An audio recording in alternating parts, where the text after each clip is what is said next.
नमस्कार दोस्तों, आपका स्वागत है हमारे चैनल पर। आज की इस वीडियो हम लोग देखने वाले हैं जावास्क्रिप्ट ट्यूटोरियल के अंदर ये डोम के बारे में। ये डोम क्या होता है इसके बारे में आज की इस वीडियो हम लोग डिटेल्स में बात करेंगे। तो चलिए दोस्तों इस वीडियो को शुरू करते हैं।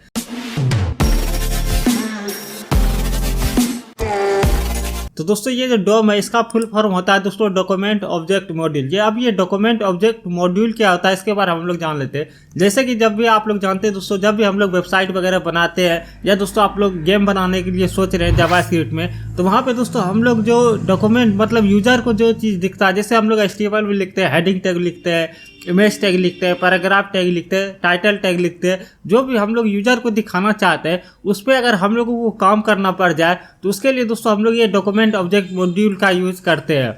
जैसे कि आप लोग जानते हैं दोस्तों, जब भी हम लोग वेब डेवलपमेंट के लिए जावास्क्रिप्ट का यूज करते हैं तो वहाँ पे दोस्तों हम लोग सबसे पहला जो काम करते हैं इवेंट बेस्ड प्रोग्रामिंग के लिए करते हैं। जैसे यहाँ पे क्लिक करें तो क्या हो, अगर आप लोग यहाँ पे चाहते हैं, जैसे आप लोग मान लीजिए आपके वेबसाइट के अंदर H1 टैग है, H1 टैग के अंदर आप लोग चाहते हैं कि 5 सेकंड के बाद वो टैग दूसरा वो जो आप लोगों ने टाइटल लिखा वो दूसरा चीज आ जाए, 5 सेकंड के बाद वो दूसरा चीज आए, इस तरीके से चेंज करते रहे। तो इसके लिए दोस्तों आप लोग डॉक्यूमेंट ऑब्जेक्ट मॉड्यूल का यूज करना होगा। तो ये किस तरीके से काम करता है, आप डॉक्यूमेंट ऑब्जेक्ट मॉड्यूल को सीखने के लिए सबसे पहले आप लोगों को ये जानना होगा कि ये डॉक्यूमेंट ऑब्जेक्ट मॉड्यूल का ट्री के बारे में। तो चलिए हम लोग यहाँ पे देखते हैं डॉक्यूमेंट ऑब्जेक्ट मॉड्यूल का ट्री। तो ट्री बेसिकली दोस्तों यहाँ पर आप लोग देखेंगे तो सबसे पहले हमारा ये डॉक्यूमेंट हो गया। अब ये डॉक्यूमेंट क्या हुआ, जो कि दोस्तों हम लोग HTML का कोड लिखने वाले हैं वो पूरा डॉक्यूमेंट हो गया। उसके बाद HTML के कोड में हम लोग सबसे पहला टैग क्या लिखते हैं, वो हम लोग रूट टैग के अंदर HTML का टैग स्टार्ट करते हैं, जैसे कि आप लोगों को पता ही है। उसके बाद हम लोग यहाँ पे लिखते हैं दोस्तों, यहाँ पे HTML के रूट टैग के बाद हम लोगों के यहाँ पे पास 2 सेक्शन होता है। बेसिकली दोस्तों आप लोगों ने देखा होगा, एक हम लोग लिखते हैं दोस्तों यहाँ पे हेड टैग और दूसरा हमारा रहता है यहाँ पे दोस्तों बॉडी टैग। बॉडी टैग के बारे में हम लोग आगे जानेंगे। उसके बाद हेड टैग के बाद हमारे पास दूसरा एलिमेंट होता है दोस्तों हेड टैग के अंदर टाइटल टैग। उसके टाइटल के अंदर हम लोग कुछ भी टेक्स्ट वगैरह लिखते हैं, जैसे यहाँ पे मैंने एग्जांपल के लिए अपना चैनल का नाम लिखा है इडूटिका। उसके बाद दोस्तों यहाँ पे हमारे पास आ जाता है दूसरा section body tag. Body tag के बाद हम लोग यहाँ पे लिखते हैं दोस्तों, बॉडी टैग के अंदर भी 2 एलिमेंट आते हैं, दो चीज़ें बेसिकली हम लोग बनाते हैं। आप लोग चाहे तो बना भी सकते हैं, नहीं बना सकते।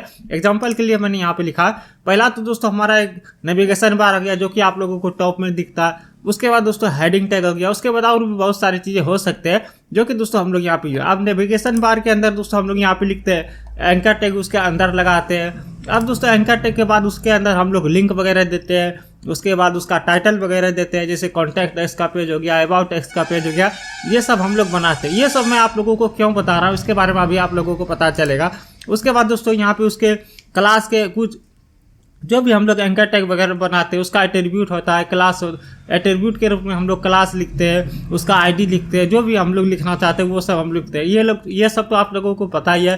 उसके बाद दोस्तों हम लोग H1 टैग के अंदर हम लोग क्या लिखते हैं, उसका टेक्स्ट लिखते हैं, जो कि जैसे हम लोग लिखते हैं वेलकम टू इडूटिका चैनल, इस तरीके से कुछ भी आप लोग लिख सकते हैं। उसके बाद दोस्तों यहाँ पे उसका भी कुछ एट्रीब्यूट होगा, जैसे ID हो गया, क्लास हो गया, ये सब होता है। उसके बाद यहाँ पे ये दोनों चीज़ लिखा है।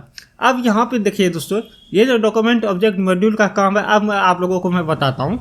तो यहाँ पे आप लोग देखें, जैसे मान लीजिए दोस्तों हम लोग यहाँ पे H1 टैग लिखा है। अब दोस्तों इसके अंदर ये टेक्स्ट लिखा हुआ, अब हम लोग यहाँ पे क्या चाहते हैं कि ये जो टेक्स्ट लिखा हुआ ये चेंज हो जाए, या दोस्तों इसके बाद कुछ दूसरा टेक्स्ट हो जाए। तो इस तरीके से अगर हम लोग काम करना चाहते हैं तो इसके लिए दोस्तों हम लोगों को यहाँ पे डॉक्यूमेंट ऑब्जेक्ट मॉड्यूल को यूज करना होगा। डॉक्यूमेंट ऑब्जेक्ट मॉड्यूल से आप लोग 4 काम कर सकते हैं, या तो दोस्तों डेटा को सेट कर सकते हैं, या तो दोस्तों डेटा को गेट कर सकते हैं। ये सब जो इसके अंदर डेटा उसके बारे में बात कर रहा हूँ।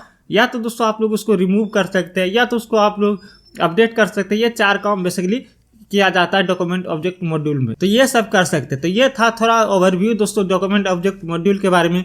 आगे के वीडियो में हम लोग और भी चीज़ें देखेंगे दोस्तों, इसको प्रैक्टिकल वगैरह करेंगे किस तरीके से यूज किया जाता है। तो ये जो बेसिकली मैंने आप लोगों को ट्री बताया, इसको आप लोग जरूर कॉपी में नोट करके रखिएगा या स्क्रीनशॉट ले सकते हैं। इसके बाद ये आप लोगों को बहुत काम में आने वाला है। तो चलिए दोस्तों इस वीडियो को यहीं पे खत्म करते हैं। अगले वीडियो देखने के लिए दोस्तों आप लोग चैनल को सब्सक्राइब कीजिए, इस वीडियो को लाइक एवं शेयर जरूर कीजिए। मिलते हैं दूसरे वीडियो में, तब तक के लिए दोस्तों जय हिंद, जय भारत।